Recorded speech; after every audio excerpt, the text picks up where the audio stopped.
যাদের ঈমান নাই, আকীদা অশুদ্ধ, তারা যদি ভালো কাজ করে তাদের এই ভালো কাজের কি হবে? এই ব্যাপারে 5টা দৃষ্টান্ত দেই, মন দিয়ে শুনেন। 1 নম্বর, ঈমান ছাড়া ভালো কাজ এটা কোনো ওজন হবে না। ঈমান ছাড়া ভালো কাজের কোনো ওজন হবে না। তো যে আমল করব, করার পর যদি আমলের ওজন না হয়, সেটার কি কোনো মূল্য আছে? তাহলে কি শিখলাম? 1 নম্বর, ঈমান ছাড়া ভালো কাজের কোনো কি হবে না? ওজন হবে না। সূরা কাহাফের 103, 104, 105 নম্বর আয়াতে আল্লাহ বলেন, কুল হাল নুনাব্বিউকুম বিল আখসারিনা আ'মালা।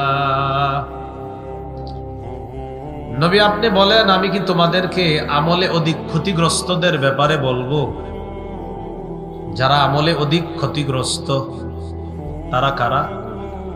আল্লাযীনা দাল্লা সা'য়ুহুম ফিল হায়াতিদ দুনিয়া ওয়া হুম ইয়াহসাবুনা আন্নাহুম ইউহসিনুনা সুনআ। যাদের চেষ্টা প্রচেষ্টা পার্থিব জীবনের সব চেষ্টা প্রচেষ্টা ব্যর্থ, অথচ তারা মনে করে তারা ভালো কাজ করে। তারা মনে করে কি তারা ভালো কাজ করে। উলাইকাল্লাযীনা কাফারু বিআয়াতি রাব্বিহিম ওয়া লিকাইহি ফাহাবিতাত আ'মালুহুম।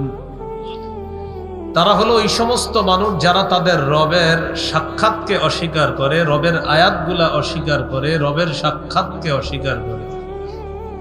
ফাহাবিতাত আ'মালুহুম, ফলে তাদের সমস্ত কাজগুলা ব্যর্থ হয়ে যাবে, বরবাদ হয়ে যাবে।